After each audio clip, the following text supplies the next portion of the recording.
My wife secretly promised our son that he could take over my business after college to persuade him to attend. Now that he's graduated, he's furious that I won't hand it over and is threatening to cut ties with us. I'm a 52-year-old man, and I married my wife, who is 50 2 years ago after dating for 3 years. She has a 21-year-old son, Joe, from her previous marriage. Joe recently graduated with a business degree. While we get along, our relationship isn't particularly close, nor do we share a father-son bond. His biological father is still very much a part of his life, and they meet quite often, so he's not lacking in that department. The issue at hand is that my wife had promised Joe he could take over my business after he graduated. I run a moderately successful catering business that I inherited from my father, which I've been managing for nearly 20 years, not including the time I worked alongside my father before taking over. I have no plans to hand it over until I retire, which is still quite a ways off. I'm baffled as to why my wife thought it was a good idea to make such a promise without discussing it with me first. Last week, we attended Joe's graduation party, and later that evening, he took us out for dinner. During dessert, he mentioned that he didn't need to worry about finding internships or jobs like his friends because he already had a plan. He gave me a knowing smile, which left me confused. I glanced at my wife, hoping for an explanation, but she said nothing. We finished our meal and left as Joe was heading to his friend's apartment for the night. On the drive home, I asked my wife about Joe's comment about having a plan. That's when she revealed that she had promised Joe he could take over my business after he graduated. I was stunned and told her she needed to clarify with Joe that this wouldn't be happening. I explained that he was still very young and inexperienced, and I wasn't prepared to hand over the business, especially when there were more capable and deserving employees who could potentially take over. My wife started arguing with me in the car, insisting I was being unreasonable. She defended Joe, saying she trusted him and believed he could do a great job if given the chance. I countered, explaining that there was no room for trial and error with my business, which my father had built and entrusted to me. I told her that Joe needed more experience. Fresh out of college, he wasn't mentally prepared to handle the pressures of the business. I suggested he should intern somewhere first, and if he proved himself, he could perhaps work under me. But he had a long way to go before I'd consider him ready to take over entirely. My response seemed to push her over the edge. She accused me of being selfish and not considering Joe's financial future, arguing that I wasn't acting like a father. I reminded her that I wasn't Joe's father, so I didn't have to fulfill that role. She was furious, asked me to pull over, and stormed out of the car, walking the rest of the way home, which wasn't far, just a few blocks from our house. I didn't go home right away after our argument and ended up at a bar to cool off. I was still upset and felt that my wife was being unreasonable, a sentiment I still hold. I returned home around midnight, and my wife was already asleep, so we didn't get a chance to discuss the fight further. The next morning she acted like nothing had happened, so I decided not to bring it up either. 2 days later, Joe called asking about the business, and I told him bluntly that his mother hadn't discussed this with me first. If she had, she would have known that I wasn't going to hand over the business to him. I told him to find a job like his friends because whatever his mother had promised wasn't going to happen. Initially he thought I was joking, and I had to be quite firm to make him understand that I was serious. Reflecting on it now, there had been several instances over the past couple of years where Joe hinted at taking over the business, and I always brushed it off, thinking he was just joking. If I had known about the promise my wife made, I would have addressed those comments earlier and put an end to this confusion. After I made it clear that I wouldn't let Joe take over the business, he erupted in anger, accusing me of breaking promises and being selfish, just like his mother.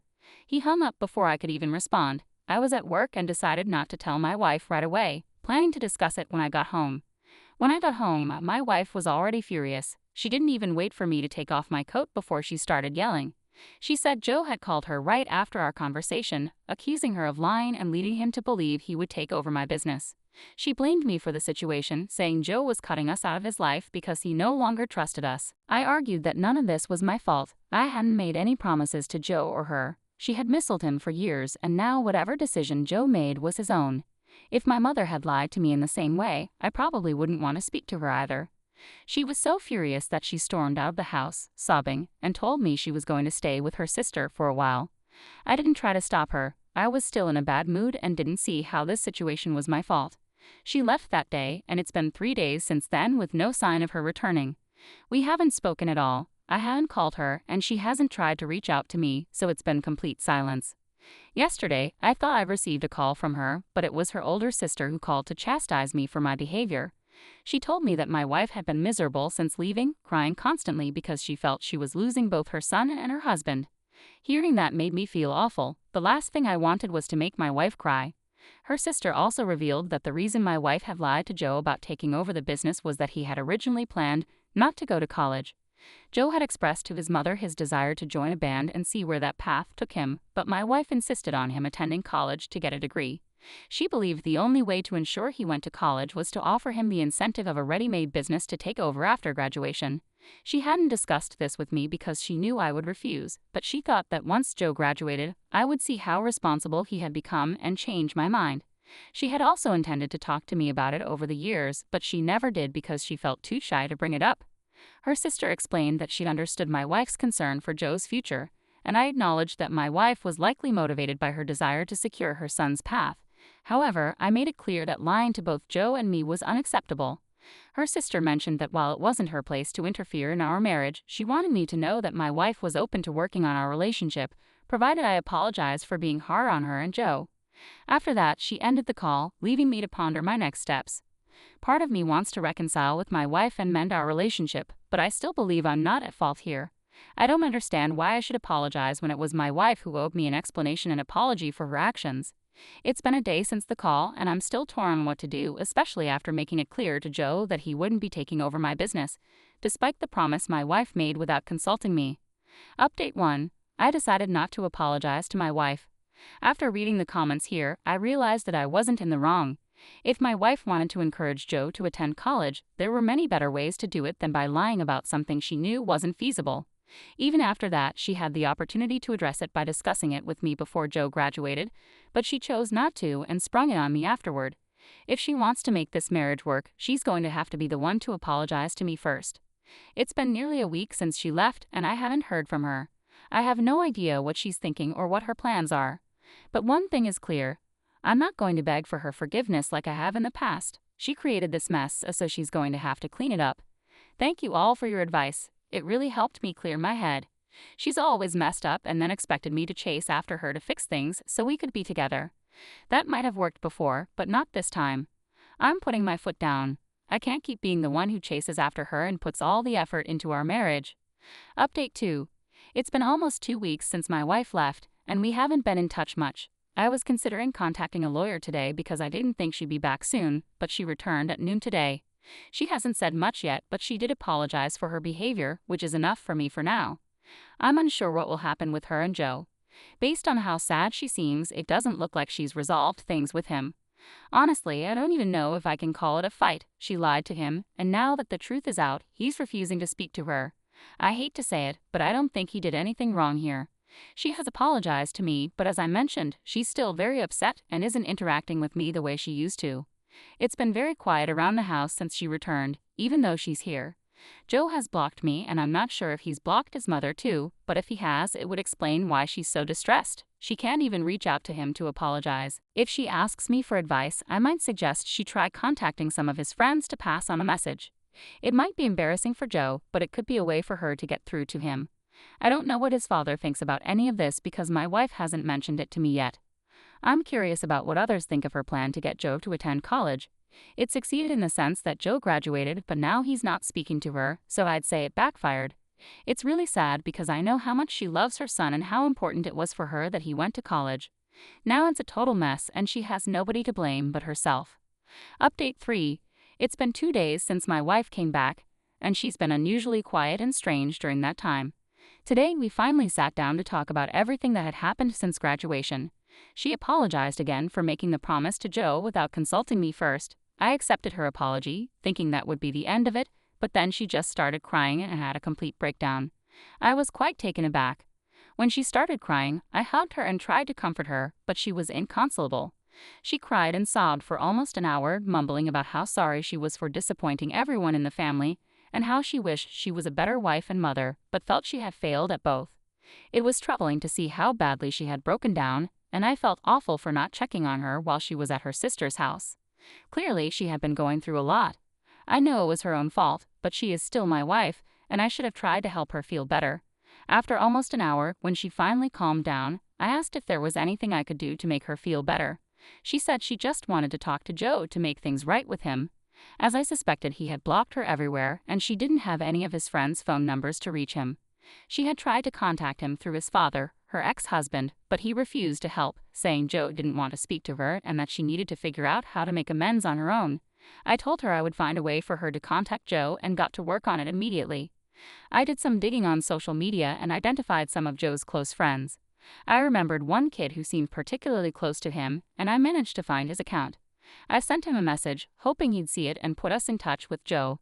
I explained everything that had happened and pleaded with him to call Joe and facilitate a conversation. An hour later, my wife received a call from an unfamiliar number, which we assumed was Joe's friend. We answered, and to our relief, it was Joe on the other end. I didn't hear the whole conversation, but I could hear my wife's side of it. She was apologizing profusely, and I almost felt sorry for her because I knew how much she loved Joe.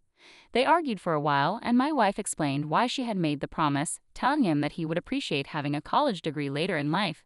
She even said that if it was the only way to get him to go to college, she would do it all over again. The conversation started to get heated after a while. I could tell it wasn't going the way my wife had hoped because she was turning red and her neck was getting blotchy.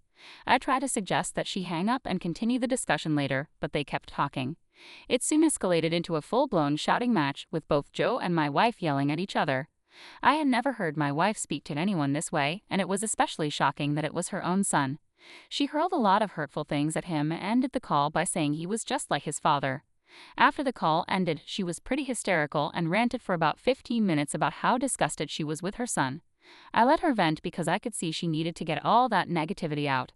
After she calmed down, I asked her what exactly had happened. She told me that during the call, Joe had accused her of lying, which she admitted to and apologized for. But then he told her that she was a terrible mother and that she had ruined his life by forcing him to spend years in college when he could have pursued his dream of being a musician.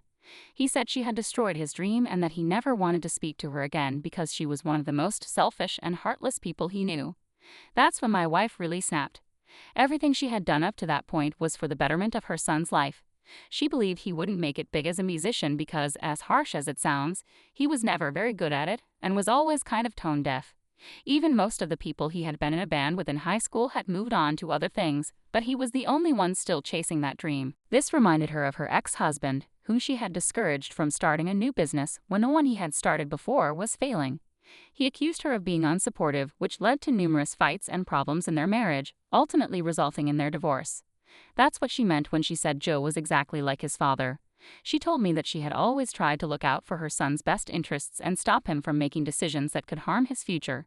But now she felt there was no point in trying anymore because he seemed so oblivious to what was good for him. She said if her son wanted to make her the villain in his life, she was okay with it and wouldn't try to fix things anymore. She was tired of being blamed for everything that went wrong in his life or her ex-husband's.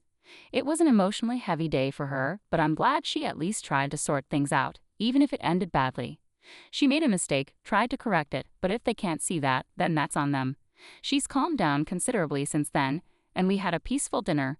She didn't bring up anything about Joe or her ex-husband after her meltdown. She's asleep now, and I'm really hopeful that by tomorrow she'll feel better about all of this. Update 4. Hi everybody, it's been almost a week since my wife stopped talking to her son, and today she received a call from her ex-husband saying that Joe wanted to talk to her and that she needed to visit them at his house.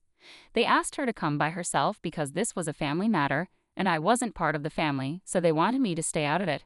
However, my wife was very firm and told them that she would either go to his house with me or not go at all because she didn't want to deal with their nonsense alone.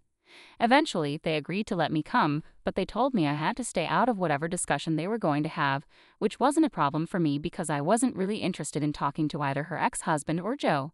When we got there, it seemed like they were ready to drag her to court or something as they had these serious looks on their faces, probably trying to intimidate my wife, but luckily for her, that doesn't work on her. Once we were sitting in the living room, Joe didn't waste any time. He told her that because she had forced him to go to college and waste 3 years of his life doing something he had no interest in, it was time for her to stick to her promise and make me let him take over my business. I know I'd said I wasn't going to interfere, but as soon as he mentioned that, I couldn't help myself and asked him if he was crazy because that was obviously never going to happen. Not now, not ever, not even if he was ready. At that point, I just didn't like the guy. He wasn't my son, and I owed him nothing, so I told him so right to his face. His father then told me I wasn't part of the discussion and to shut the hell up. That really rubbed me the wrong way because this was my catering business they were talking about, so of course I had to be part of the discussion. I argued with my wife's ex-husband for a bit, but my wife made me stop because it wasn't worth it.